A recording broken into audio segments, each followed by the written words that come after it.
Addiction. Etymology of this word. It comes from Latin.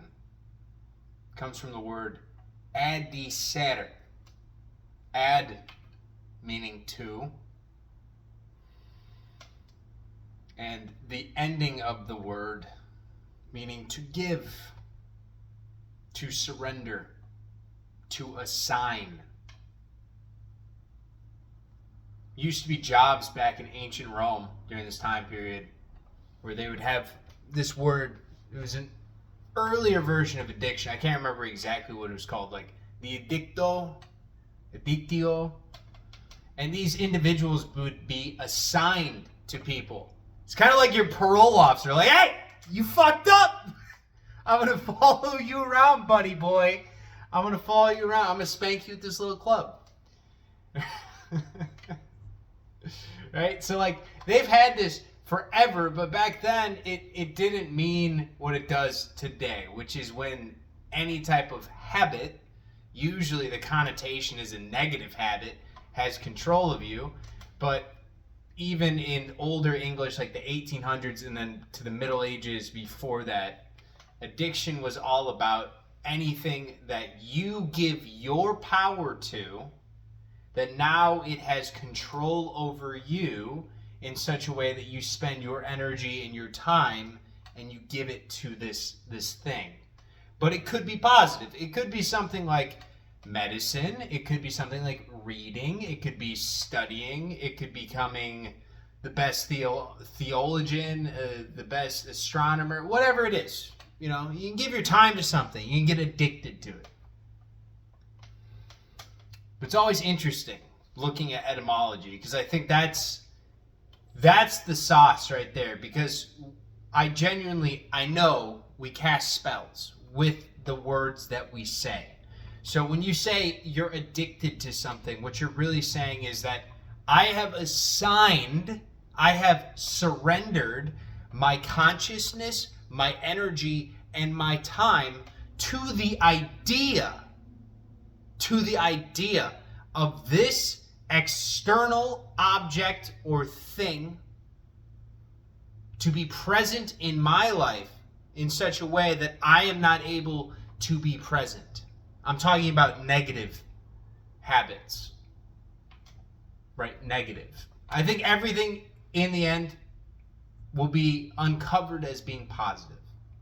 I'm one of those type of people where all things are good at the end of the day. Like if you're an alcoholic right now, that's okay. What are you learning by being an alcoholic? Oh, you're going to learn compassion. You're going to learn some empathy. You're going to learn how to better deal with an addiction, which is a difficult situation, which will then, like I said, compassion, empathy, help you as you move forward in life to be more understanding of other people. I think some of the best human beings on the planet go through some of the worst addictions, because addictions teach us about ourselves. They teach us about other people. I know, especially for me, when I was younger, I lacked heavily when it came to compassion. I always had empathy, but compassion was a little questionable. I didn't have a whole lot of mercy for people being stupid. But then I fell into multiple addictions where I could not pull myself out for years. I wasted probably 6 figures of money on alcohol and nicotine and weed, which is a lot. That's a lot of drinking and smoking. And so you learn through that process how to actually not only control yourself, but how to put yourself into somebody else's shoes such that you don't judge them lest you be judged. I realized when I was in the throes of my addiction, I didn't like it too much when people would tell me, hey bro, you should probably stop that. I'd be like, oh man, I wish they were more compassionate towards me. I wish they were nicer. They just don't understand. Right? And that's what it taught me. It taught me how to be gentler with people because I understand just how much it sucks. It is incredibly difficult to quit something that you have given a lot of your time and energy to, especially over the years. It's like a parasite that continuously siphons life force off of you, yet it gives you a little bit of dopamine back. This little siphoning parasite. So your baseline level of happiness, what it would be if you didn't have any addiction, is like here. But when you get addicted to something, it's still kind of the same, but you need the addiction to get to the same level. What gets you addicted is you were originally baseline, and then you smoke something and it drags you up just like a little bit because of the dopamine. I'm not saying like your vibration is going up. That's not the case. But it feels good in your mind. It feels good. So you want to like just keep giving your energy to it. And then eventually the diminishing returns hit, especially with something like nicotine, alcohol. I would say those, I mean, pretty much all of them have diminishing returns. I can't speak too much on something like a gambling, but from what I've seen, gambling, if you're addicted to that, it's fun the entire way through until you lose everything, right? Every hand is a great time, right? So like the highs and the lows. But going back to like the smoking and the alcohol, eventually your tolerance starts to increase. And so you need more and more, and you get less and less of this dopamine. So if we're going back to the spiritual parasite, it's kind of like the parasite. The more you feed it, the larger it gets and the less it gives you. It just keeps taking more and more of your life force and giving you less in return, which ultimately means like your base level of enjoyment, of happiness, whatever it is in life that you want to call your normal state of regulated well-being, which is probably not very well regulated if you're smoking and drinking all the time, is going to be below. And then you got to use whatever the addictive substance is to just feel normal. To just feel normal.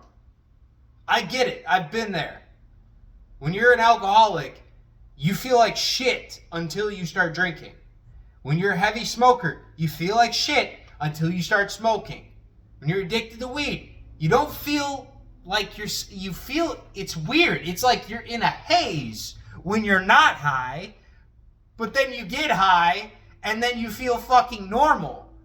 But it's like the entire time the actual effect of getting high and like going somewhere else and, oh man, like the first time you get high goes away. That doesn't even happen anymore. It's not even enjoyable. It's crazy, bro, what addiction does. Once you start getting that diminishing returns. Oh my goodness. So how can we pull back our energy? We gotta unsiphon. Is that a fucking correct? Right? You gotta pull the parasite off. We gotta get rid of this parasite. It is going to eventually destroy you. Okay? Just be honest. I mean, you can try and fight this thing your entire life, but do you really want to? I mean, do you actually want to? It's not fun. It could take decades. It took me 16 years. Quit smoking. 16 years. That's crazy. And I'm young.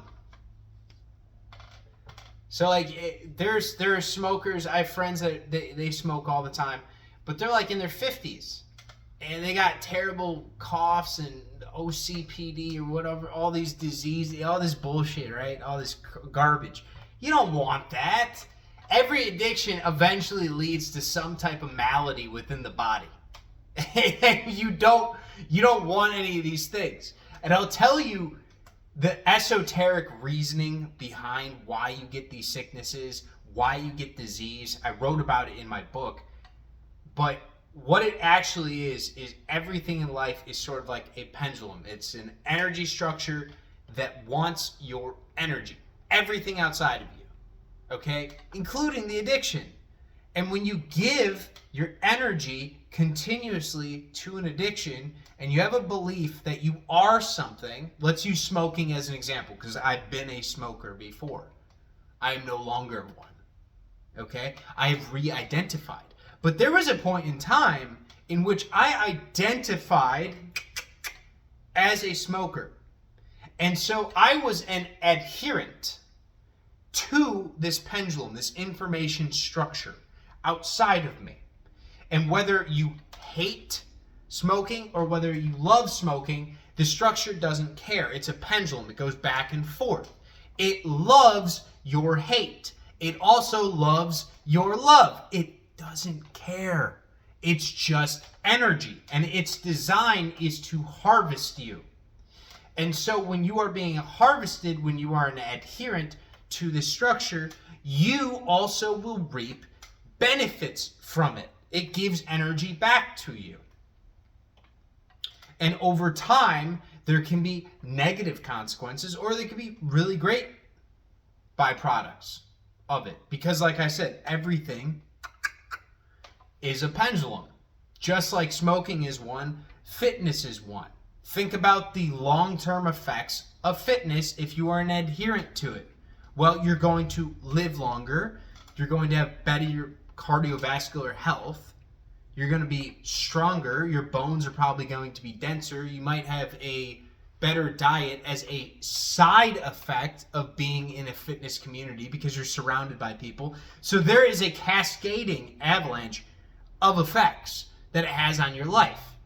But we need to understand that it's because of that original energy investment that we make into the energy structure that we receive these benefits, because you wouldn't have all those benefits of being an adherent to the fitness pendulum if you didn't give your energy to fitness in the first place, if it didn't take up a lot of your bandwidth. And that's what we need to actually get our mind around as to how to leave addictions is bandwidth. It is our awareness. It is our focus. And from what I've seen and what made me fail drastically, bros, for years, trying to quit smoking, is I would try and fight it. I would actually fight this bitch. And I would say, no, man, no, I'm not a smoker, dude. No, ew, I don't do that anymore, no. And I would justify and rationalize in my mind every time I wanted to have a cigarette, or I wanted to hit a vape, or I wanted, my first thing was dipping, I want another lip, that I would have to argue against it in my mind. I would have to try and convince myself that I was not that thing, that I was not going to use that product, that I didn't need it. And that entire time that I was trying to convince myself I didn't need it, I was just spending more of my focus, more of my energy, my awareness on that thing. And when you fight against the devil, I'm going to use the devil in this case, you will usually lose. Because the devil doesn't fucking stop. He doesn't stop. If you keep giving your awareness to it, to him, it's going to keep coming back. It's not going to leave you alone. And that's where the final, I guess, not straw, but I was finally able to overcome this thing, is when I finally understood the concept of present meditation, in which a thought comes into the mind and I don't have to react to it. I can allow it to just be. I can witness it. I can observe it. I can back myself out and realize this is just the avatar. I don't need to do what the craving is that's coming up inside of my body right now. That is just an emotional reaction to something outside of me. It's a biological process of the mind, whatever it may be. I can observe it. I can just witness it. And then I can decide what I want to do based off of how I feel. Do I enjoy having this craving come up inside my body when I observe it? No. So why am I going to feed any energy to that which is bringing this craving up inside of me? Why the fuck would I do that? That sounds silly. So we need to withdraw our attention, our awareness from the addiction. I know that sounds really dumb, and this video could have honestly been 30 seconds long, but I think understanding some of the background makes it a little easier to digest and integrate in so it makes sense. Okay, because addictions are rough, bro. I don't know what the percentages are. Somebody can probably tell me of how many people around the planet struggle with at least one addiction, like at least one thing. And I would think that number would be pretty damn high. Most people are addicted to something, even if they're straight edge and they don't use drugs or alcohol or, nicotine or sex or any of that. There's still the phones, there's still TV, there's still music, there's still outsourcing your present awareness, your consciousness to other people. Watching the news is an addiction, right? Watching the TV is an addiction. Checking your phone constantly and outsourcing your emotional well-being to what you see on your fucking Twitter feed. That's an addiction. It's all addiction. And we need to learn how to control ourselves and rescind our awareness from the things that are stealing our energy, because ultimately they are all energy parasites. Unless you are getting something that is truly positive out of it for you and your life and your existence in such a way that this thing, if included in your life's path, will take you to the place that is the best for you, it's not meant for you. Most things of this world are not meant for you. They're modern creations of industrialization and materialism that we've been psyoped into believing that we need. We don't need this shit. We don't need fucking any of it. It's insanity. But we've been told that we need it. And so we focus on it. And that's why we have commercials. I mean, think about it. I'm asking you to think about it. And it will make the addiction and quitting it easier. Is just think about it for a second. How much awareness, how much focus, how much of your energy and time have you spent thinking about it? Whatever it is, even if you're doing something like semen retention and you're counting the days, right? You're quitting pornography. Counting the days is still putting your focus on it. It's still putting your awareness on it. You're still fighting it. Instead of leaving it, instead of walking away from it, instead of re-identifying yourself. You can use affirmations, but honestly the best thing to do is just active transmutation, which is that thought comes into you. You don't react to it in your mind. You have that present state of meditation. And instead, you take that emotional feeling of lack, because usually it's lack with addictions. Oh, I need this. I need this. My body needs this or I'm going to fucking die. No, you're not, bitch. Shut down. Like, pipe down, body. You're fucking good. You don't need it. You don't need it, bro. Same thing with you, mind. Pipe down. You're good. You don't need it. And then you take that energy and you transfer it, because it's uncomfortable. You want to do something with it. You transfer it into something that's positive for yourself. You re-identify yourself as exactly what you want to be. What do you want out of your life? What do you want to focus on? What do you want to build? What do you want to create? Use your juices on that. Use all of your juices, all of your energy, all of your focus on those things. Addictions only attack you when you are not present. If you are doing a very heavy leg day and you are present while you're doing it, you are focusing on all the reps, you are, going deep tension. It's uncomfortable. But you're present, you're there. You're not going to be thinking about a whole lot of the addictions. But if you have to go take a piss in the middle of the workout and you walk away and you go into the bathroom, you might pull out your phone. And then when you pull out your phone and you start, scrolling, you start thinking about what you want to eat later.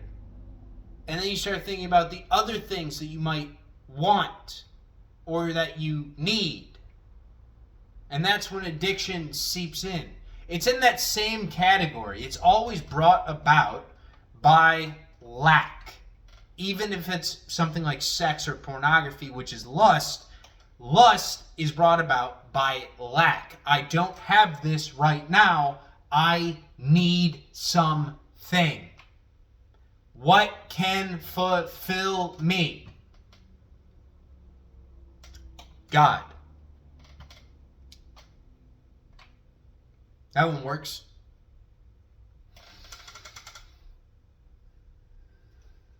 There's always a better choice. I'm not here to judge anybody, by the way. If you probably figured that out about me by now. I don't care. I think addiction is beautiful because when you get through it, you're a better version of yourself than you were if you never went through it. So no judgment towards anyone that's going through it, but this video is more so for the person that's like, all right, I'm fucking good. I'm actually good on doing this thing anymore. How do I actually go about getting this out of my life? And the answer is focus and awareness. You have to pull back all of your energy from it. When it comes into your mind, you just have to witness it, observe it, and not have a reaction to it, and just let it flow out. You don't want to argue it. You need to starve the parasite. You have to starve it to death, and then it will leave you alone. It still is getting your energy, even if you are loving to hate it. Right? Because we love to do that. We love to do that. You're still going to notice something in life if you hate it. If you give energy to it, you're still giving your energy and your awareness, your focus to it. And you're just coping and saying, oh, well, I fucking hate that thing, so no, it doesn't have any power over me. Then why are you talking about it? What are we doing here? What are we doing here? Oh my God. Oh, I'm not salty at you. I'm not mad at you. It's just how we've been taught to deal with stuff from the longest time. It's just so stupid. So stupid. I wish somebody told me when I first had an addiction to anything that I just need to allow it to pass through my mind and pull back my energy from it. And as I pull back my awareness, I'm going to perceive it less in the world outside of me. I'm talking about reality creation, by the way. I'm talking about your perception, by the way. When you start to pull your awareness back, you're going to see less of the people, places, and things that triggered you to this addiction. You're going to see less of this thing prevalent within your experience. If you don't drink at all and you don't give any awareness, any focus to alcohol, you can literally, I do this. I go through my entire day and I don't see any signs of drinking. I'm not aware of it. I don't care. It doesn't have any power here. You have no power here. It's beautiful. It's absolutely amazing how this reality is structured, that your awareness, your presence, your focus constructs the reality that now you're going to perceive. So addictions, I got to wrap this one up because I don't want to ramble too much. With addictions, you got to pull your awareness back, you got to pull your focus back, and you got to take it and put it on whatever it is that you want to be perceiving. Whatever it is that you want in life, put your focus there. Okay? That's where you want to go. You're going to perceive more and more energy from that thing as you put energy into it. You're going to see more movement in that thing as you put more energy into it. Pull your energy away, rescind it, take your awareness, give it back to yourself, break the contracts, break the ties to that which you are addicted to. You don't have to spend a second more of your time, of your awareness, thinking about it. Thinking is the door that lets it back in. Don't fight it. Don't fight it. Leave it. Leave that bitch on the side of the road. Get back on and just drive. You're good, G. All right. Love you guys. Catch you next time.